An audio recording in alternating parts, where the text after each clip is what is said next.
Squarespace for sponsoring this video.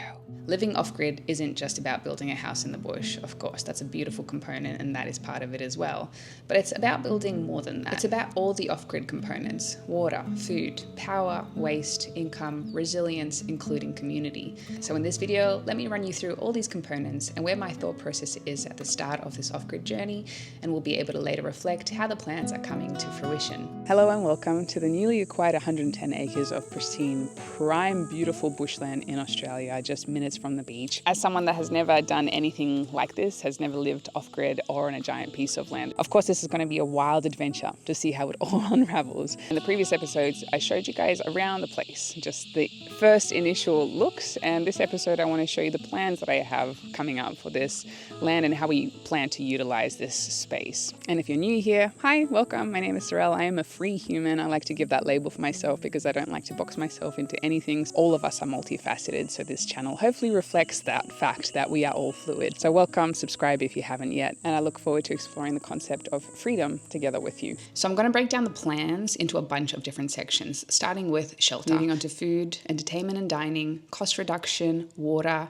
power, community, skill acquisition. Let's get into it. As you all know from the previous videos, the 110 acres came with 2 sheds, which, to be fair, are not very habitable. One of them is 14 by 8 meters, so it is a very significant size, and the other is a small car shed. There was a previous thought process to knock the large shed down and build the dream home on this exact location. Instead, we decided to make great use of this structure, and even though this is not the final residence, the space will be perfect to be used in the interim, and in the end, a great extra space to hang out and bring the community together. The thing that we are discussing is to open up the space a little bit more and give it a bit more light, because right now it's a bit dark and it feels a little bit sad, especially when in the mornings there's like 4 wallabies surrounding us and we don't get to see it from inside the shed. So just creating a few more openings, a few more doors so you can bring the outside in. Good morning. There's been some big changes underway in the shed. Yes, we decided to keep the shed structure. As you can see, it's enormous. It's so freaking rad. There was some debate whether to knock it down or not, but obviously decided to keep it and insulate it, and then plaster, changing a few windows and doors around, which I can't wait for you guys to see what it actually looks like. It's all happening. As for the toilet and shower, call me kind of crazy, but we really like the camp shower, and the daily trips to go to the toilet in town is pretty funny.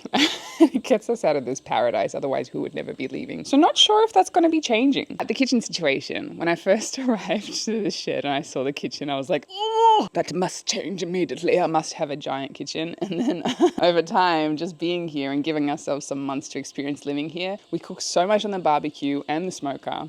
Oh my God, it's so juicy.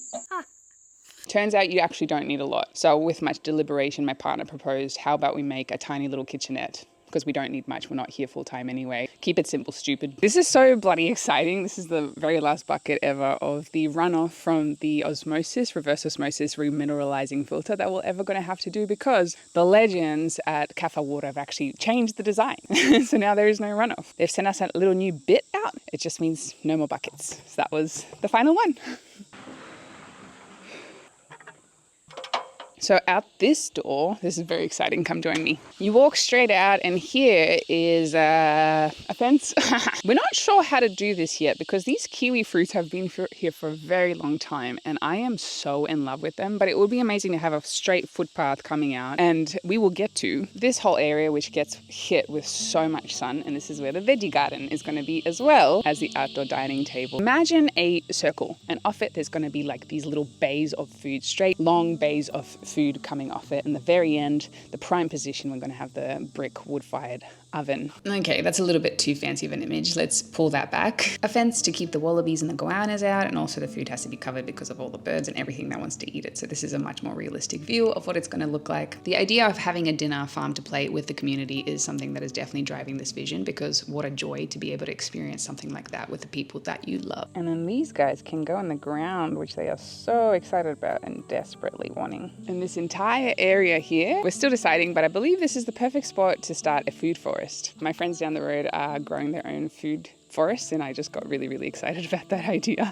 So as many fruits and vegetables as possibly can be here. We have a guy down the road that is an expert in food forests. Really excited about this adventure because the idea of being able to walk out of your house and pick fruit and vegetables straight off the garden and put them onto a plate sounds really, really magical to me. with the generator situation, and we have decided at the moment to not continue getting any large solar system set up. We actually really enjoy having just a very small generator that powers the Starlink whenever we need it. We just have a couple of batteries and one small solar panel. That seems to be enough. We'll see how that lasts. We'll see if we change our mind, but so far, so good. So as I mentioned, generator runs all the power, say Starlink and a blender. Everything else runs off 12-volt batteries, including a fridge that we have, which is just godsend. The fridge is extremely thick and really well insulated, and it's the best on the market. Not sponsored, just love it so much. Definitely one of the most exciting things that has happened in this property by far. The fridge. And the only thing it's running off is 2 car batteries and a solar panel on top, as well as a little controller here. But otherwise, not much is needed. And we're struggling to think, why on earth would we step away from 12 volt? Thank God I'm home. I love my office, but I got to tell you, there's something that hits so differently when you live in the middle of nowhere with no internet unless you put the generator on. It means that there's no internet. There's no reception. I can't grab my phone and just scroll pointlessly. Calm out here, like no distractions. I walked in and I said hi to my little froggy. It appears I have a member of family that does not want to leave me alone. Now this was a serious concern because yesterday morning I found him in there. He was tucked away in this little spot and I had to push him out. I go away for the day and now here we are again. I gotta get you out, bud. Yes, good. Good boy, good job. Good. Oh, he just peed himself. Woohoo! Say hi. Hey, buddy. Good boy. He'll be there tomorrow again. I know Mama somewhere close by. Mama! Hey, baby girl. Oh, nothing for me to do, just enjoy. What's the new member of the clan called? Arnold, that's right. This is the section that I'm extremely excited about. It's going to be one of the most amazing and utilised spaces because we have the dam. Everybody loves a bit of water, especially in the hot Australian heat. We're going to have a wood-fired barrel sauna sitting pretty close here. And then you'll be able to run into the dam, which will have a dock installed onto it, and you'll be able to go for a swim in between your sessions. I can't wait for that one to happen. And here's a sauna. She's ready to go, baby. We're going to put it on a movable structure as well, so that in case there's fires, because this is a fire-prone area, then we'll be able to move the sauna out of the way as well. And in this space, we are going to have a gym. It's very nice to have your own personal gym because living in the middle of nowhere, so we can stay nice and fit. So welcome to this brand new little section that my partner's just put in. It is a walking track. It goes all the way through the property, and there's going to be multiple walking tracks all throughout this land because we want to make sure that A, we can experience the land because it is so beautiful, but also because we want to be able to see all the weeds. We want to take out the lantana and the tropical soda apples. Being able to spot them very easily and get to them very easily is key. But this entrance, we're going to make it really welcoming and really inviting because we want people to feel like, okay, that's the real world, and here we're entering into the magical realm of the bush. In the previous video, I mentioned I wanted to get some tiny houses onto the land as well. And I was talking to my neighbor yesterday and I asked, like, hey, last year it rained like maybe 4 months non-stop. Is that pretty common? And she was like, oh no, it doesn't rain like that every year. Maybe like every second year.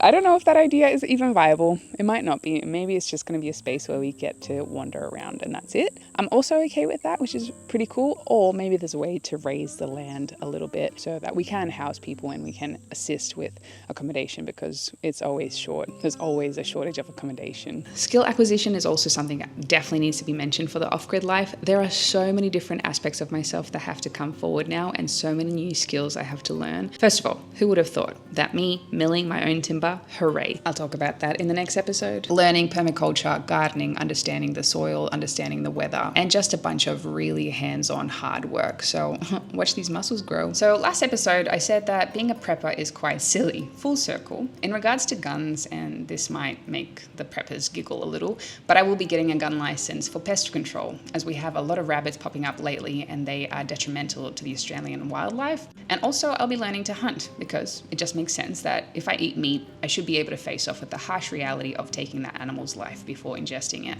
And also how amazing that I can get high quality free game meat for the fam. Now, I don't know if this puts me in a category of a prepper or just self-sufficient. I'll let you guys decide. Another recent discovery is land tax.